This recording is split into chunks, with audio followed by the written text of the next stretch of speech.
You said never let me go. You said never let me go.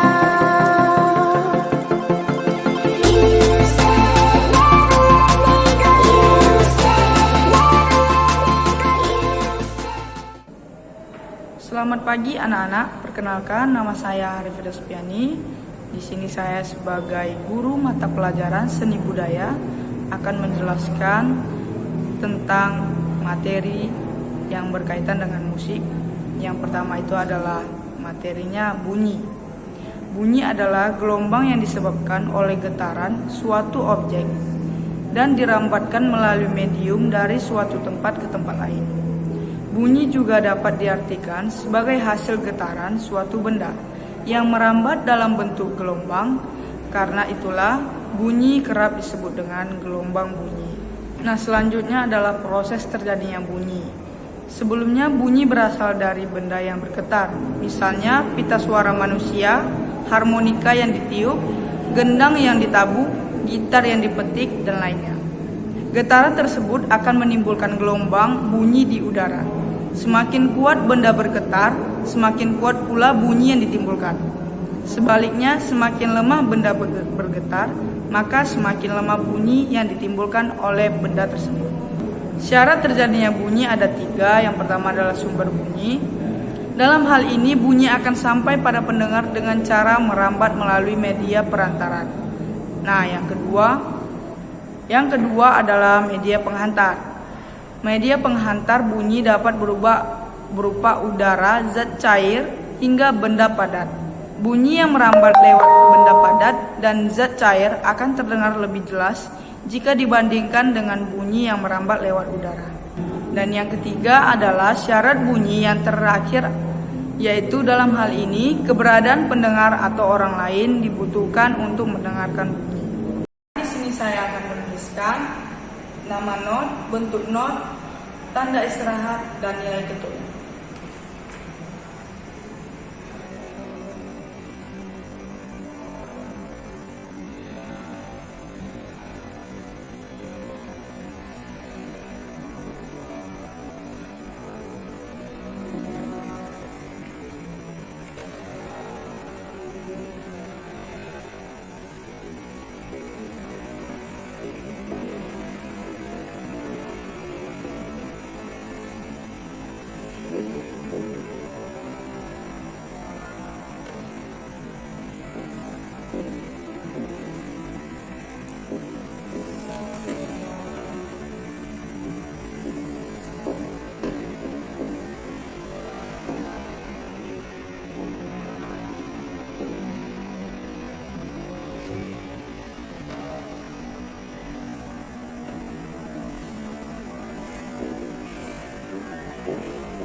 agak ke bawah kan HPM itu.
Nampak tesi kita HP minta nih, gak apa-apa kan?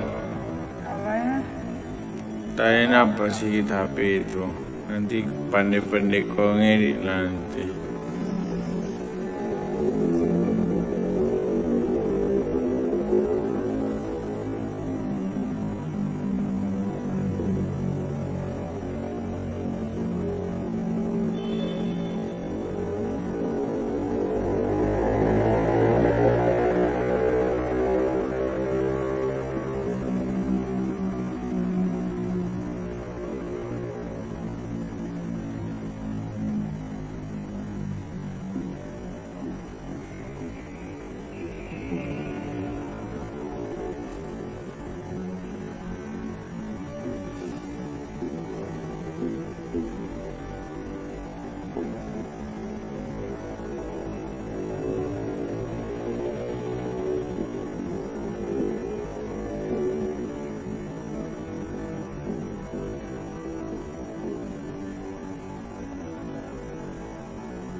Selesai menulis materi di papan tulis, sini saya akan menjelaskan nama not. Yang pertama adalah not penuh. Not penuh bentuknya seperti ini, bulat dan isinya hitam, dan dihitung dia sebagai 4 ketuk. Yang kedua adalah not setengah, seperti ini bentuk notnya, dan dihitung menjadi 2 ketuk. Yang ketiga adalah not seperempat, sama seperti yang di atas, hanya saja yang not seperempat ini diisi dan dihitung sebagai 1 ketuk. Yang keempat not seperlapan, dia tambah bendera 1 dan dihitung sebagai setengah ketuk. Yang kelima not seper-16, benderanya ada 2, dihitung sebagai seperempat ketuk. Dan yang terakhir adalah not seperti kedua, yaitu benderanya ada 3, dihitung sebagai 1/8 ketuk. Oke, selanjutnya kita akan lanjut ke materi berikutnya. Baiklah, materi selanjutnya di sini saya akan menuliskan notasi musik pada garis birama, yaitu C sama dengan Do. Yang pertama adalah Do,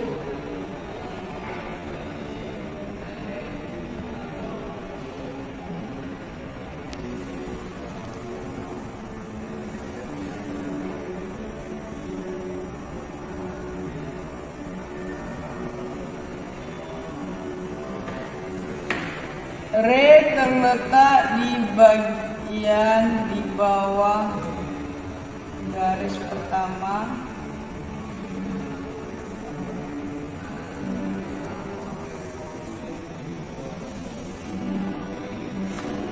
Mi diletakkan pada garis pertama.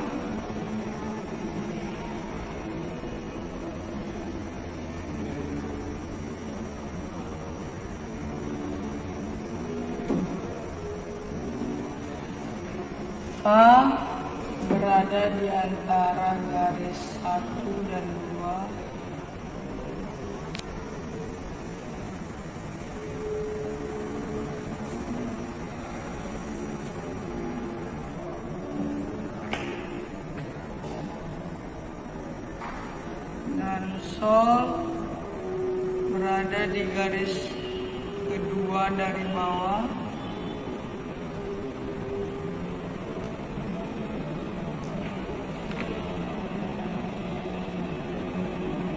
La berada di antara garis 2 dan 3.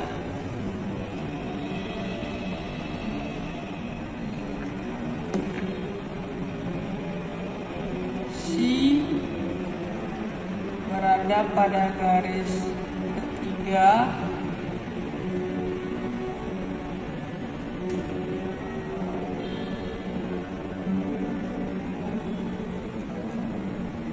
Dan Do oktav berada di antara garis 3 dan 4.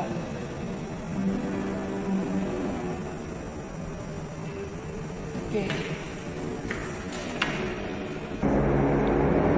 Baiklah, selanjutnya saya akan menjelaskan jenis-jenis interval nada.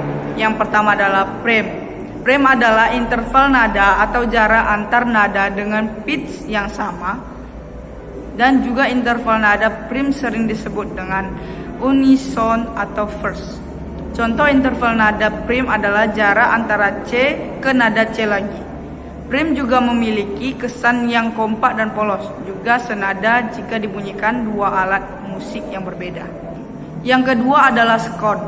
Skon adalah interval nada antara satu nada dan nada lainnya dengan pitch satu tingkat di atasnya, atau dapat disebut dengan skon interval dari nada ke-1 ke nada kedua.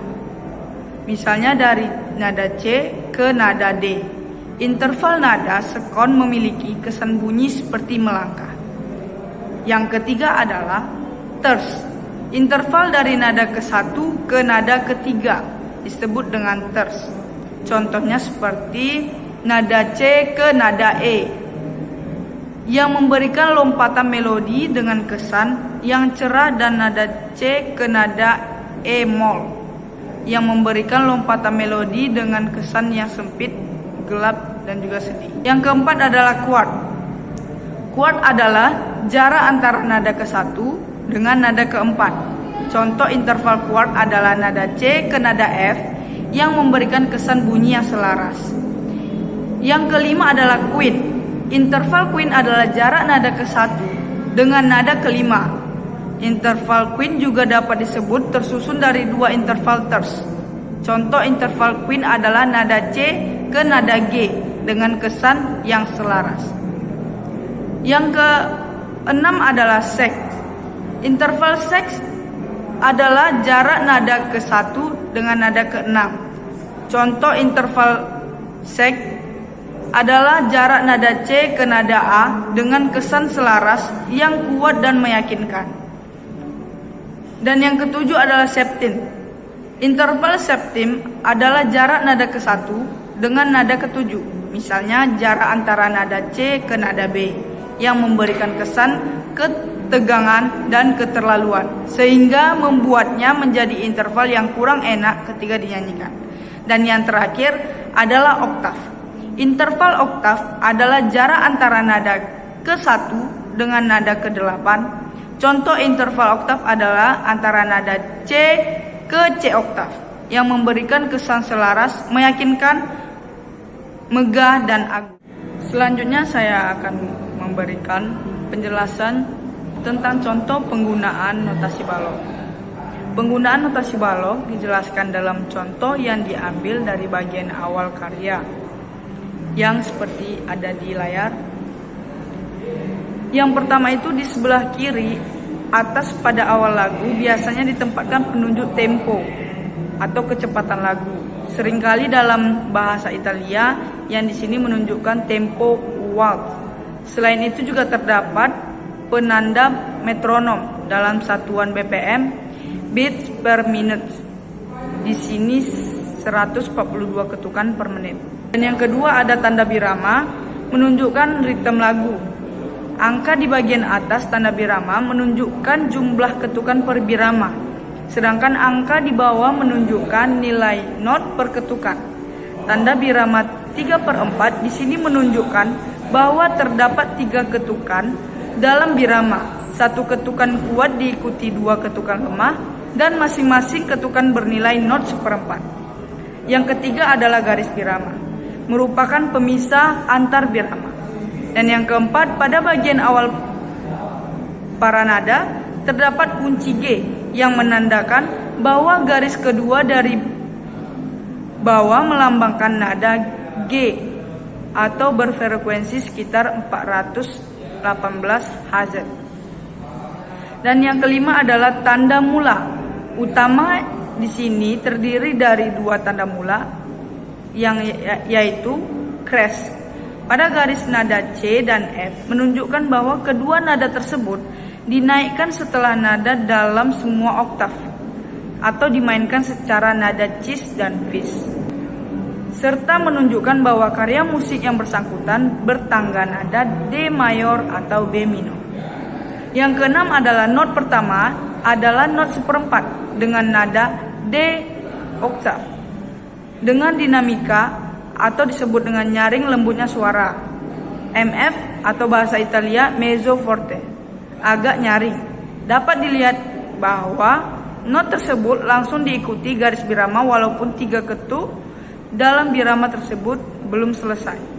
Dengan demikian, karya ini dimulai bukan dengan ketukan pertama bertekanan, melainkan dengan ketukan ketiga lemah dalam suatu birama pembuka. Dan yang ketujuh adalah not kedua, juga merupakan not 1/4 dan bernada D oktav, yang jatuh pada ketukan pertama dalam birama berikutnya. Yang kedelapan adalah tanda legato, menghubungkan not D oktav tersebut dengan not fis oktav dan A oktav, menandakan bahwa ketiga not tersebut harus dimainkan secara legato atau sambung menyambung. Yang kesembilan adalah pada birama berikutnya terdapat not setengah bernada A oktav berdurasi 2 ketukan. Yang 10 berikutnya terdapat not 1/4 dan 2 kepala not pada posisi nada fis dan A, menandakan bahwa kedua nada tersebut harus dimainkan bersamaan. Di atas not tersebut terdapat tanda staccato, menandakan bahwa not tersebut dimainkan secara staccato atau terpisah nyata dari not sebelum dan sesudahnya. Yang ke-11 adalah tanda diam. 1/4 menandakan bahwa tidak ada nada yang dimainkan selama 1 ketukan. Dan yang terakhir, di bawah 3 birama terakhir terdapat decrescendo, menandakan bahwa pada ketiga birama tersebut terdapat perubahan dinamika, yaitu makin melembut dan juga ditulis dengan decrease atau dim atau diminutive. Baiklah, pelajaran selanjutnya atau materi selanjutnya itu cara mempelajari simbol dasar notasi. Yang pertama adalah itu staff. Staf terdiri dari 5 baris dan 4 ruang, masing-masing garis tersebut dan setiap spasi mewakili huruf yang berbeda, yang pada gilirannya mewakili sebuah nada. Garis dan spasi tersebut mewakili not bernama A sampai dengan G, dan urutan not bergerak menurut abjad ke atas para nada.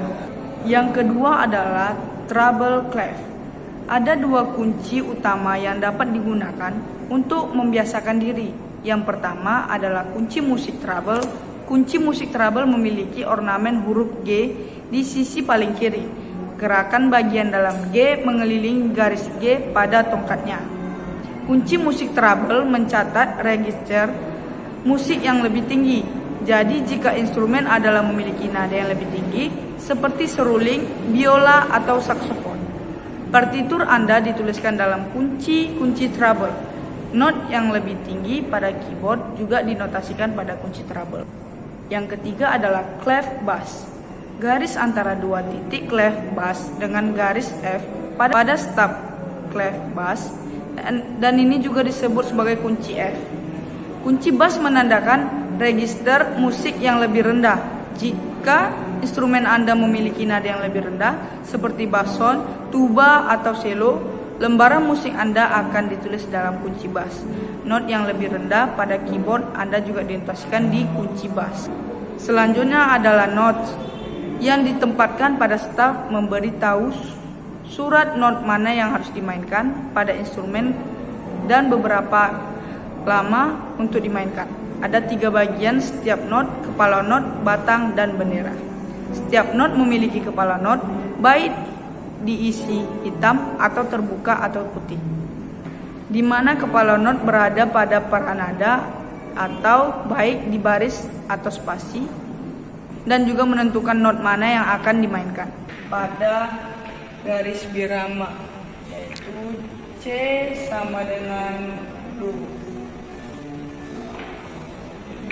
Yang pertama adalah Do,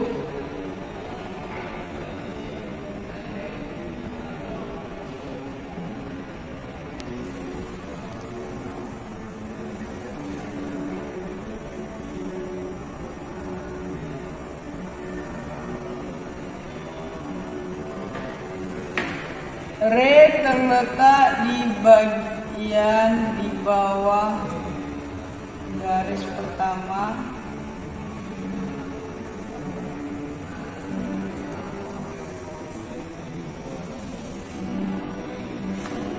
Mi diletakkan pada garis pertama.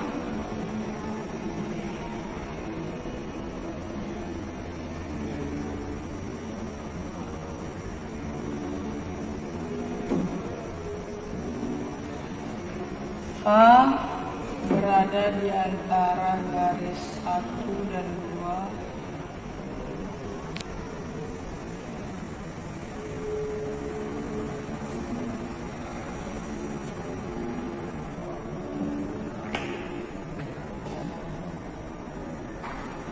Dan Sol berada di garis kedua dari bawah.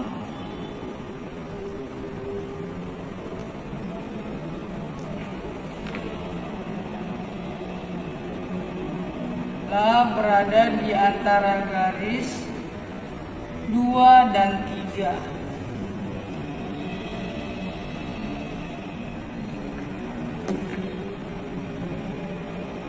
Si berada pada garis ketiga.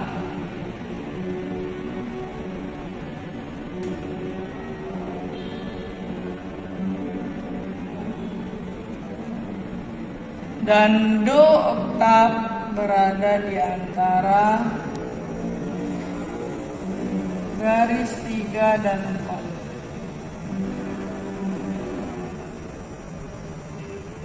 Oke. Selesai menulis materi di papan tulis. Sini saya akan menjelaskan nama not. Yang pertama adalah not penuh. Not penuh bentuknya seperti ini, bulat dan isinya hitam. dan dihitung dia sebagai 4 ketuk. Yang kedua adalah not setengah, seperti ini bentuk notnya, dan dihitung jadi 2 ketuk. Yang ketiga adalah not seperempat, sama seperti di atas, hanya saja yang not seperempat ini diisi dan dihitung sebagai 1 ketuk. Yang keempat not seperlapan, dia tambah bendera 1 dan dihitung sebagai setengah ketuk. Yang kelima not seper-16, benderanya ada 2, dihitung sebagai seperempat ketuk. Dan yang terakhir adalah not seper-32, yaitu benderanya ada 3, dihitung sebagai seperlapan ketuk. Oke, selanjutnya kita akan lanjut ke materi berikutnya. Bunyi adalah gelombang yang disebabkan oleh getaran suatu objek dan dirambatkan melalui medium dari suatu tempat ke tempat lain. Bunyi juga dapat diartikan sebagai hasil getaran suatu benda yang merambat dalam bentuk gelombang. Karena itulah bunyi kerap disebut dengan gelombang bunyi. Oke anak-anak, sekian dari materi hari ini. Saya pamit undur diri. Semoga materi yang diajarkan hari ini dapat dimengerti dan dipahami. Terima kasih. Assalamualaikum warahmatullahi wabarakatuh.